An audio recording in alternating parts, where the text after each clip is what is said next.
Madame, Messieurs, fidèles de l'émission Horizon Développement, merci d'être encore au rendez-vous de ce numéro.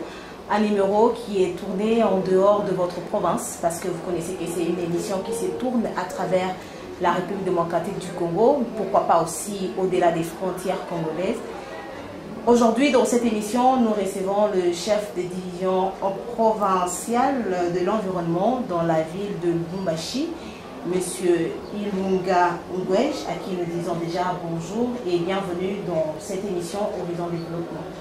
Bonjour. Avec lui, nous allons parler environnement, assainissement de la ville Kupulfer, mais aussi développement, parce que c'est une émission de développement.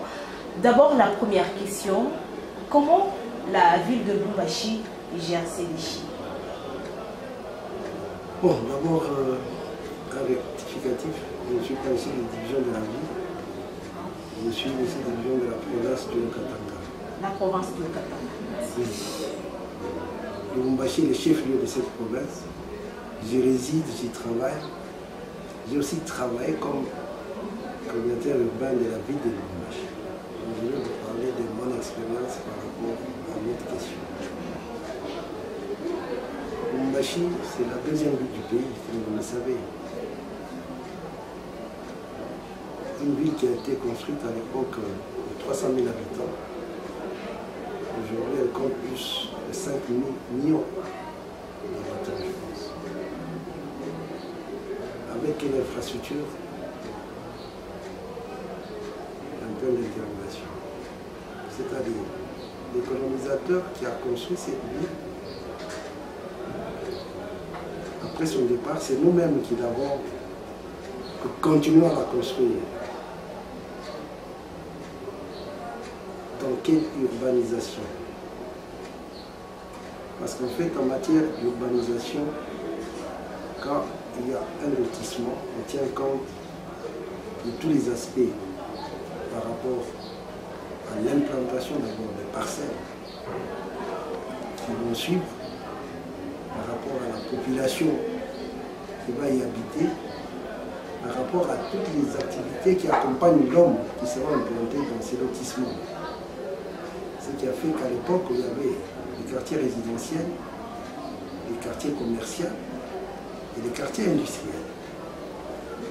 Ce n'est pas ce qui se passe aujourd'hui. Aujourd'hui, vous avez des habitations dans les quartiers industriels. Vous avez des bars autour des hôpitaux. Vous avez des entreprises minières dans les agglomérations.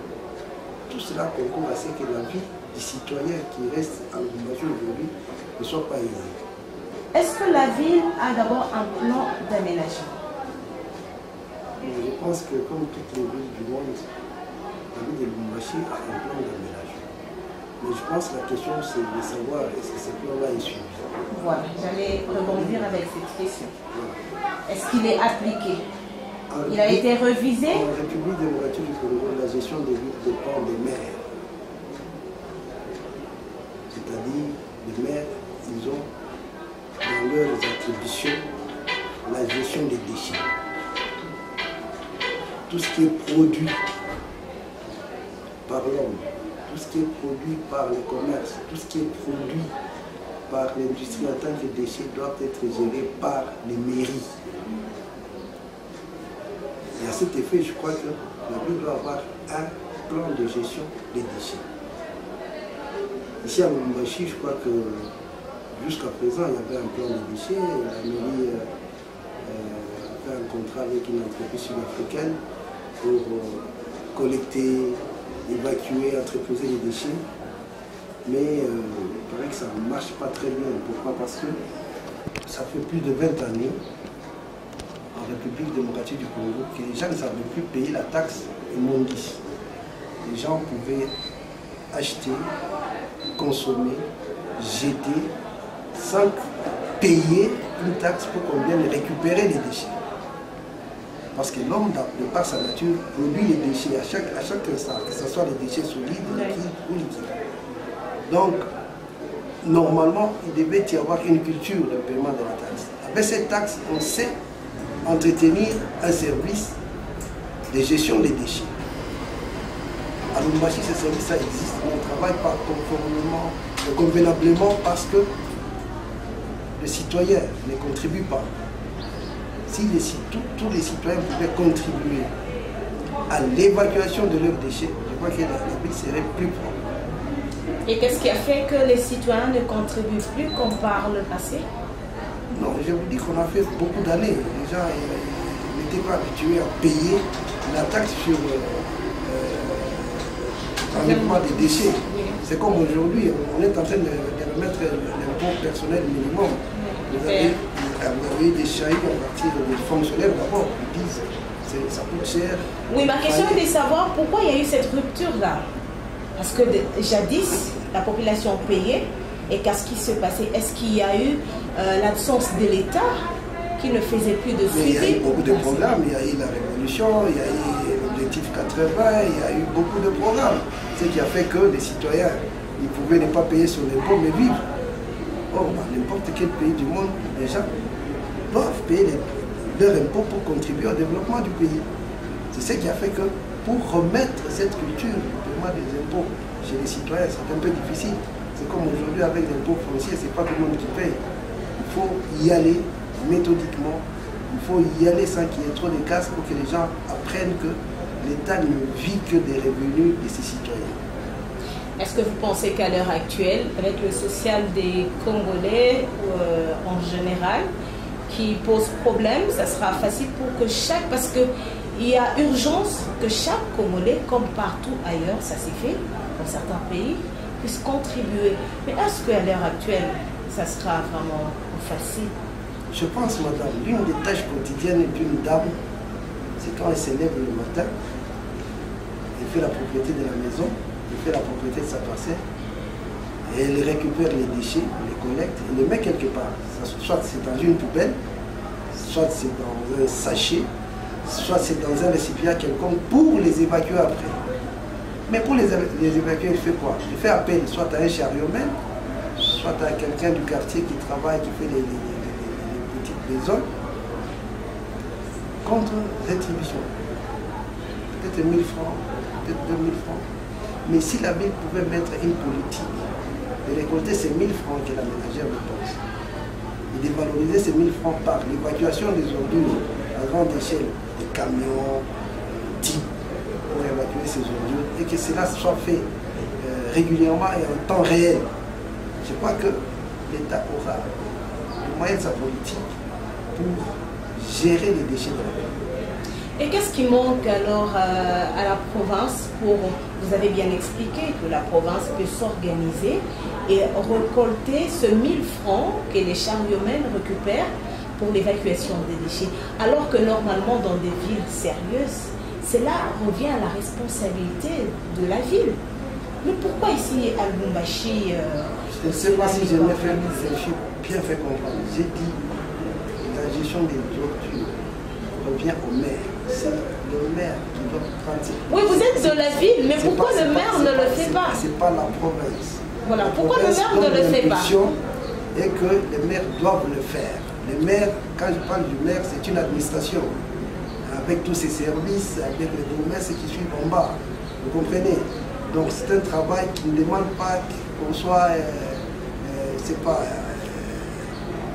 exceptionnel. C'est parce que le nettoyage de la parcelle, c'est tout le monde qui le fait chaque jour.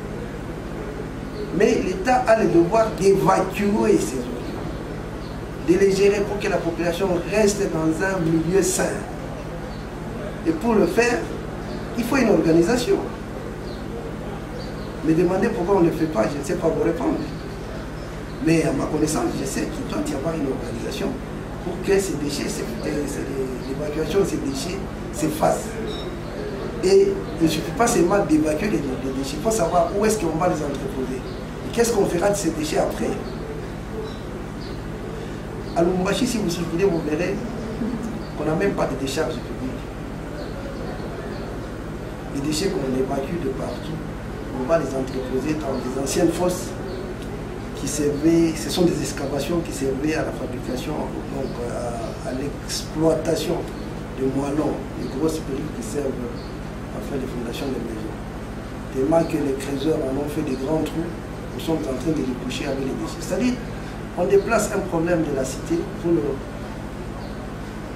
mettre dans un autre milieu, mais qui plus tard pourra nous poser des problèmes. Parce que vous savez, Lubumbashi est servi à non pas une nappe se traîne. Il suffit qu'il y ait des fissures et que cette nappe soit contaminée par ces déchets-là. Donc il nous faut des décharges qui répondent aux normes environnementales. Aujourd'hui, on peut dire qu'il y a, pour ne pas dire incompétence de l'autorité, donc l'absence de l'autorité qui est peut-être dans d'autres dossiers. Parce que quand on circule dans la ville, on voit des immondices, des tas d'immondices par-ci, par-là, et on a l'impression que la population s'est habituée avec ces décharges alors qu'elle est exposée à des maladies. Et on dirait que l'autorité ne se sent pas interpellée par cela. Parce qu'il y a 2 jours, quand tu passes, tu trouves des tas d'immondices. Et après, il y en a toujours. Mais l'autorité est peut-être toujours dans son bureau. Ou vous ne voulez pas le dire tout haut? Je ne pense pas. Je pense qu'il y a une certaine organisation qui manque à l'autorité pour arriver à gérer cette situation. Nous avons Kinshasa, par exemple, qui est une ville-province, qui a eu à être épaulée dans ce travail de gestion des déchets par plusieurs organisations. Kinshasa a reçu beaucoup de matériel par rapport à l'évacuation des déchets. Il y a eu l'Union européenne, il y a eu la coopération japonaise, et ainsi de suite. Lubumbashi n'en a jamais reçu. Lubumbashi est une ville qui a été délaissée parce qu'en fait, aujourd'hui, s'il y a des camions qui évacuent les ordures, ce sont des camions payés sur fonds propres de la ville. Malheureusement, ces camions ont été mal gérés, ce qui fait qu'aujourd'hui, on trouve les ordures partout. Vous venez de dire ici que vous avez fait le tour de la ville, vous avez vu que la population vivait à côté des ordures. Ce n'est pas aisé. Parce qu'aujourd'hui, là, on parle du choléra qui fait fureur. On va en arriver là. Le choléra provient de la mauvaise gestion des déchets. Parce que c'est une maladie des mains sales. Les mains sales, c'est parce qu'on est en train de manipuler les déchets qui sont autour de soi. Donc c'est pour cela que la politique de la mairie doit être revue de manière à ce que la population vive en constant état de propreté. Je dis constant, c'est-à-dire en propreté permanente. En tant que chef de division provinciale de l'environnement, quelle est aussi votre contribution dans la gestion des immondices? En fait, la contribution, c'est l'éducation. Rappeler la population à observer les mesures d'hygiène. Donner notre technicité à l'autorité pour que ces déchets soient bien gérés. L'autorité a le droit de mettre les moyens auprès des services pour que ce travail se fasse convenablement. Est-ce que M. Ilunga fait convenablement son travail? Je ne peux pas me juger. Non, peut-être qu'il est aussi tout le temps dans son bureau. Ça dépend. Un coordinateur provincial d'environnement, il a le temps de rester au bureau et le temps de rester sur la cité. Moi, je connais la ville plus que ma poche. Je peux vous faire circuler cette ville, dans cette ville, en moins de 3 heures. Et par des chemins que vous ne connaissez pas. C'est pour vous dire que je ne suis pas un bureaucrate, je suis un technicien de terrain. Monsieur Ilunga, aujourd'hui on parle de Lubumbashi 2030. Qu'est-ce que vous sous-entendez en parlant de Lubumbashi 2030? Parce qu'au niveau mondial, on parle de ODD d'ici 2030, que vous connaissez bien, un programme qui a remplacé les objectifs de millénaire. Et curieusement, on a le Lubumbashi 2030. Le Lubumbashi 2030 ne remplace pas les objectifs millénaires, les ODD. Le Lubumbashi 2030 est un projet que la ville de Lubumbashi a mis en place pour faire un diagnostic par rapport à la lutte contre le changement climatique. Quel est le diagnostic que donne la ville de Lubumbashi aujourd'hui? Une ville confrontée au déboisement, parce que 85% de sa population consomme l'énergie, bois, les bacards. Une ville confrontée à la spoliation des stations-service de la régie des eaux, des stations de captage. Donc une ville qui est en danger de ne pas avoir de l'eau en permanence parce que les stations sont en train d'être spoliées et que le bois sont en train d'être coupés, ce qui fait que le niveau de l'eau va baisser, la population ne sera pas desservie à nous. Une ville qui est en train de s'étendre sans normes urbanistiques. Une ville où il faut chercher de l'énergie, d'autres formes d'énergie propres pour que la population ne puisse pas dépendre seulement de la SNEL qui dessert la population à 32 ou 22%, je ne sais pas, pour savoir. Donc c'est dans cet aspect-là que le maire de Lubumbashi a adhéré à la Convention des maires d'Afrique subsaharienne pour lutter contre les changements climatiques. Chercher des voies et moyens de permettre à la ville de faire face au changement climatique. Et à quand remonte ce projet? 2016-2017, il devait se terminer en 2019. Nous avons eu un retard d'exécution du projet.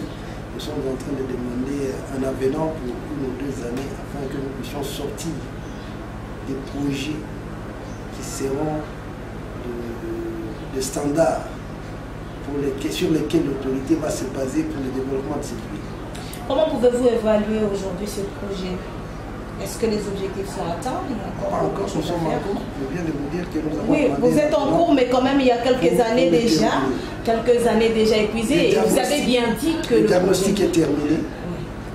Nous sommes en train d'élaborer un plan pour faire face à tous les aléas que nous avons trouvés dans la ville de Lubumbashi. C'est à l'issue de ces plans que nous avons réussi, nous n'avons pas réussi. Mais j'espère que nous allons réussir. Vous espérez? Oui. Je reviendrai pour demander si ça a été une réussite, mais je ne serai pas aussi surprise que vous me confirmez que ça a été réussi, mais la population pourrait peut-être vous contredire aussi. En faveur de la population, qu'est-ce que nous allons faire? Parce que si nous parlons de l'eau, c'est pour la population. Si nous parlons de l'énergie bois, c'est pour la population. Si nous parlons de la mobilité douce, c'est pour la population. C'est un projet de la population et nous voulons donner des solutions à l'autorité pour que cette population vive en harmonie avec son environnement, comme je l'ai dit. Vous le savez, certaines provinces sont vraiment touchées par le réchauffement climatique, subissent particulièrement la capitale congolaise. Est-ce que la ville de Lubumbashi, le Haut-Katanga, ressent aussi les conséquences du réchauffement climatique? Ça se fait sentir de plus en plus, mais ça vient sûrement. Pourquoi? Vous savez, Lubumbashi est une ville du sud. Il y a le désert de Kalahari qui avance lentement mais sûrement. Il y a le nombre de mois de pluie qui a baissé. À l'époque, on avait 5 ou 6 mois de pluie, aujourd'hui c'est 3,5 ou 4. Il y a beaucoup de chaleur. Il y a toutes ces entreprises minières installées autour de la ville qui ont déboisé, qui ne reboisent pas. Il y a tous ces trous laissés par les entreprises minières béants qui causent problème. Quand la pluie vient, les eaux ne savent pas couler, ça devient de gîte de moustiques. Vous savez que le moustique qui est le plus redouté, c'est l'anophèle qui transmet la malaria. Donc nous vivons autour de tout ça. C'est-à-dire les changements climatiques viennent.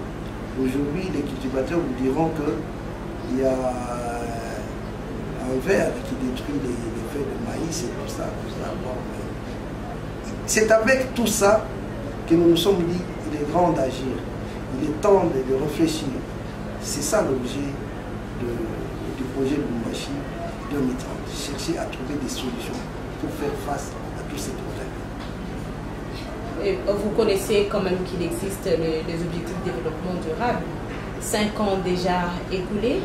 Comment, en tant qu'environnementaliste, vous pouvez évaluer les ODD en République démocratique du Congo? Pas seulement dans le Haut-Katanga, mais en RDC. Parce que la RDC a de compte à rendre d'ici 2030, comme le Lubumbashi 2030, qui reprend presque le même élément que nous retrouvons dans le projet ODD. Mais la RDC, 5 ans passés, Comment vous évaluez ce programme? Lumumbashi 2030 a pris quelques aspects de ce programme parce que c'est un vaste programme que moi je ne sais pas évaluer ici parce que ça concerne toute la République démocratique du Congo. Mais il y a un problème par rapport à tous ces programmes que la République est en train de ratifier. Le problème se pose au niveau de la vulgarisation. Quand la République ratifie un programme, un projet, est-ce que la population, la base, est informée? Est-ce que la base est sensibilisée pour que ce projet arrive à terme, pour qu'il soit approprié par la population? C'est ça le grand problème chez nous. Vous venez de dire 5 ans déjà, qu'est-ce qu'on fait? Effectivement, il y a eu beaucoup d'actions sur le plan de l'agriculture, sur le plan de l'élevage, sur tel plan, sur tel plan. Est-ce que ces efforts-là sont concentrés? Est-ce qu'il y a une fédération de ces efforts-là pour qu'on puisse trouver des solutions idoines? C'est ça le problème qu'on doit se poser. Mais à mon niveau ici, je ne sais pas vous dire, ça a été dans toute la République démocratique du Congo, même ici chez nous, est-ce que ça a été? Parce que je suis l'une des branches impliquées dans ce programme, mais il y a eu plusieurs branches. Il faut maintenant poser la question aux spécialistes, à ceux qui coiffent. Parlons de votre branche, vous avez dit que vous êtes aussi dans ce programme, oui. Mais dans votre branche, qu'est-ce qui est déjà fait? Il y a beaucoup de choses qui ont été faites. Vous pouvez quand même nous énumérer, depuis 2015. Je vais vous donner un exemple du projet Pana Afé. C'est un projet qui encadre les femmes et les enfants dans le cadre de l'adaptation au changement climatique. C'est-à-dire, le PNUD a fourni des équipements aux habitants de certains villages, aux femmes. Ici chez nous, nous avons quelques villages où on a donné des équipements à ces dames-là pour, par exemple, décortiquer les maniocs, pour comment élever les... On a donné les poulets de race, pour permettre à ces gens-là de faire des basses-cours. On a éduqué la population à n'utiliser que les cultures avec des semences qui résistent au changement climatique. Et c'est un succès. Quand vous visitez ces villages-là, vous voyez que ces femmes sont organisées. Aujourd'hui, ces femmes peuvent s'acheter facilement un congélateur. Ces femmes sont en train de faire étudier leurs enfants à partir de la récolte des produits qu'elles produisent elles-mêmes. Il y a des femmes qui font la pisciculture et le revenu de cette pisciculture permet de faire vivre leur famille et ils n'ont pas de problème avec la pluie parce que ces femmes-là sont informées par les radios communautaires chaque matin de la pluviométrie. Il y a des conseils qu'on leur donne pour leur dire que ce n'est pas le moment de s'aimer, c'est maintenant qu'il faut labourer, c'est maintenant qu'il faut s'aimer et il ne faut pas manger le maïs pendant qu'il est encore cru. Il y a le temps pour le récolter. Voilà ce qu'ils pourraient faire avec ce maïs. Et à la fin, ils sont organisés comment est-ce qu'on appelle, ONG ou association. On leur ouvre des comptes en banque pour un développement. Vous arrivez dans un village où il n'y avait pas de télévision, les gens ont la télé, les gens ont la radio, les gens ouvrent de petits restaurants à travers les communes pour développer leur milieu. Vous voyez, tout ça c'est dans le cadre des objectifs de développement durable. Ça c'est un projet. Aujourd'hui il y a un autre projet financé par la FAO. C'est un projet de la République démocratique du Congo où la FAO et le Fonds mondial pour l'environnement aident. L'environnement encadre 20 villages avec leur forêt. Donc ces gens-là, avec la forêt qu'ils ont, ils la protègent. Et dans ces forêts aujourd'hui, les petites antilopes qui n'étaient plus sont rentrées. Dans ces forêts, on peut aujourd'hui cueillir des champignons. Dans ces forêts, on peut avoir le miel des abeilles. Donc ces 20 forêts-là, ces 20 communautés seront bientôt dotées d'un arrêté du gouverneur de province leur attribuant ces forêts. C'est-à-dire, vous, si vous êtes exploitant forestier, vous allez couper le bois là-bas. Vous vous présentez à cette communauté avec un cahier de charges. La communauté vous dit, ah, vous voulez prendre notre bois. Tant mieux, vous nous construisez un dispensaire. Si vous n'êtes pas capable de rentrer. À ce moment-là, les dispensaires qu'on va construire va servir à la communauté. C'est différent de l'époque où l'exploitant s'est présenté chez les chefs lui dit donne-moi 2 000 $, il met en poche, la communauté ne bénéficie pas. Et avec ça, il y a des programmes de reboisement pour que quand on coupe, on remet d'autres essences. Comment faire des ruches pour que les abeilles viennent faire du miel. Donc c'est tout ça qu'on est en train de faire dans ce cadre de ces programmes-là. Nous continuons, même si... on peut même ajouter ailleurs, par rapport à la braise, il y a des ONG qui sont encadrées pour la fabrication de foyers améliorés. Donc les braseros qui remplacent les braseros traditionnels qui prennent beaucoup de charbon de bois au lieu de prendre moins de charbon. Ce qui fait que quand on coupe moins de bois, là, quand on utilise moins de charbon, on va couper moins de bois. Donc, vous avez tantôt touché l'aspect sanitaire. Lorsqu'on parle santé, on voit l'environnement. Vous avez suivi un élément sur la santé où on parle du choléra qui se vit depuis un temps ici dans le Haut-Katanga. Aujourd'hui, je me permets, partant de cette vidéo que vous avez suivie, de dire qu'il y a plus de 6000 cas déjà enregistrés dans le Haut-Katanga. 3 ans déjà passés, pas d'amélioration. Et vous, vous êtes là pour sensibiliser. Malheureusement, dans la ville de Lubumbashi, on voit les gens qui continuent à vendre à même le sol. Est-ce que nous pouvons dire que M. Ilunga a failli à sa mission? Non, vous savez que la propriété, c'est l'affaire de tout le monde. Je l'ai dit tantôt au début, ça commence par la famille. Quand on se lève le matin, on doit se laver, non?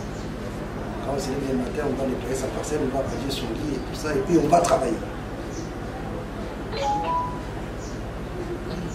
Lubumbashi, je l'ai dit au début, ville créée pour 300 000 habitants, aujourd'hui plus de 5 millions. Lubumbashi était construite sous le système de tout allée, c'est-à-dire tout ce qui est comme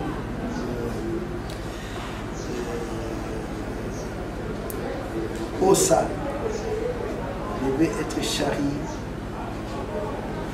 vers les égouts. Ces égouts terminés dans les stations d'épuration. Tout ce qui est comme eau de ruissellement devait passer dans les caniveaux à ciel ouvert pour terminer dans les rivières, parce que c'est de l'eau superficielle. Si vous faites le tour de Lubumbashi, il n'y a aucune station d'épuration. C'est qui veut dire les matières fécales, les eaux usées ne savent plus où aller. Comme ces eaux ne savent plus où aller, avec le pluie, elles reviennent. Elles cherchent des issues où sortir. Elles utilisent les caniveaux à l'air libre, comme les eaux de ruissellement. Elles vont terminer dans les cours d'eau. Les cours d'eau où les enfants se baignent. Le cours d'eau où nos mamans sont en train de nettoyer les habits par manque d'eau. Si je vous dis tantôt là que l'adduction c'était 32 ou 35%, c'est pas tout le monde qui a l'eau. Ce sont les premières victimes, ces enfants, qui se baignent dans ces eaux-là. Moi j'ai fait l'hygiène. Il y a des normes pour l'hygiène au village, il y a des normes pour l'hygiène dans les centres urbains, les agglomérations. Donc si toutes ces normes sont appliquées, si l'État met des moyens pour que cette population ne puisse pas vivre à côté des déchets, je crois que tout va aller. La région est en train d'exécuter des projets prénus, je crois, branchements sociaux, je crois que vous avez déjà entendu. Mais prenez les études de ces projets. Les études de ces projets prévoyaient qu'avant l'adduction, donc l'implantation des branchements sociaux, qu'on assainisse les villes. Il y a 3 villes qui ont été retenues, Lubumbashi, Kinshasa, Matadi. Comme l'assainissement coûtait plus cher, on a préféré faire des adductions sans assainissement. Voilà les conséquences. Vous avez dit quelque chose très capital. Oui. Donc la ville est gérée par des intouchables, c'est-à-dire que la population... Je n'ai pas dit ça. La ville Vous l'avez dit. La ville est gérée par des citoyens congolais qui doivent être au service. Mais des intouchables aussi. Des intouchables. Là, c'est vous, ça ne m'engage pas. Qui doivent être au service de la population. Parce qu'ils sont là pour la population. Non, mais ils sont là. On continue à parler du choléra et plusieurs cas qui ne cessent de s'ajouter du jour au jour. Bon, c'est pas la première fois. On dirait qu'il n'y a pas de mesures ripostes. C'est pas la première fois que le choléra arrive. Je crois que les autorités sont en train de prendre des dispositions idoines pour que nous puissions combattre contre ce fléau qui revient maintenant chaque année presque. Oui, voilà pourquoi je dis malheureusement. Donc il y a des dispositions qu'on doit mettre en place avec rigueur, avec vigueur, pour que la population se sente sécurisée. Il n'y a pas seulement l'insécurité des bandits. L'insalubrité, c'est une insécurité certaine. Parce que si vous vivez dans l'insalubrité, vous allez tous tomber malades, vous n'allez pas travailler, donc le pays ne va pas produire, nous allons succomber. Donc la première insécurité, c'est la santé. Et si on regarde bien et qu'on met l'attention sur la santé, je vais vous surprendre. Quel est le budget de l'assainissement sur le plan national? Pas même 1%. Mais si le budget national ne prévoit pas de l'argent pour assainir les villes, mais même les maires, s'ils font les miracles, ça n'ira pas. Mais quelque part, on a la décentralisation. Oui, mais il faut commencer par le budget. Le budget prévoit quoi? La ville, le Haut-Katanga, c'est une ville qui rapporte beaucoup parce qu'elle est minière. Même si au niveau national, on n'a pas grand-chose. Bon, en fait, aujourd'hui, on parle de dépenses minières. Oui. Mais on ne va pas verser la dépense dans l'assainissement. Les autres secteurs vont en souffrir. Vous savez qu'on doit faire des routes. Il y a des écoles qu'on doit réhabiliter, il y a des hôpitaux. C'est tout un programme. Même pour l'assainissement, on ne fera pas tout en un seul jour. Il faut un programme, comme vous avez dit. Il faut un plan d'aménagement, un plan d'assainissement, un plan de ceci. Et ce plan-là doit être suivi. S'il n'est pas suivi, il reste les témoins. Et c'est la population qui en pâtit, qui en souffre. Voilà, monsieur Ilunga, nous sommes arrivés à la fin de cette production. Et votre dernier mot à toute la population qui est en train de vous suivre. On a parlé assainissement, on a parlé développement. À toute la population, les moments sont durs où on parle du réchauffement climatique, où on parle des épidémies. On était habitué au choléra. On a le coronavirus aujourd'hui à Kinshasa déjà. Le coronavirus. Déjà à Kin, comme vous dites, il y a Ebola qu'on est en train d'éteindre. Donc, nous devons rester vigilants. Nous devons rester vigilants dans le sens que nous devons appliquer les mesures d'hygiène édictées par l'autorité. Aujourd'hui, le gouverneur de Katanga a mis des moyens pour assainir la ville. C'est un coup de main qu'il vient de mettre à la disposition de la mairie de Lubumbashi et plus tard à d'autres maires de Likasi et de Kasumbalesa. Il faut que ces moyens servent à assainir la ville. Parce que sans ça, nous serons à la portée de toutes sortes d'épidémies. Sans ça, nous ne saurons pas nous développer, nous allons périr. Sans ça, qu'est-ce que nous dirons à notre progéniture, au futur, ces enfants-là? Ils diront que nos ancêtres n'ont pas été intelligents, nos ancêtres ont été fainéants parce qu'ils n'ont pas su contenir les fléaux pendant qu'ils étaient là. Voilà que nous en sommes victimes. Donc, la population s'élève, que la population prend soin de son milieu. Si moi je nettoie ma parcelle, le voisin nettoie sa parcelle, toute la ville sera nettoyée. Voilà les mots que je peux dire. Voilà, merci. Madame, Monsieur, chacun de nous a appelé à assainir son environnement et surtout observer des mesures d'hygiène pour éviter la propagation des épidémies. Merci de nous avoir suivis. On se retrouve à la prochaine occasion. Au revoir.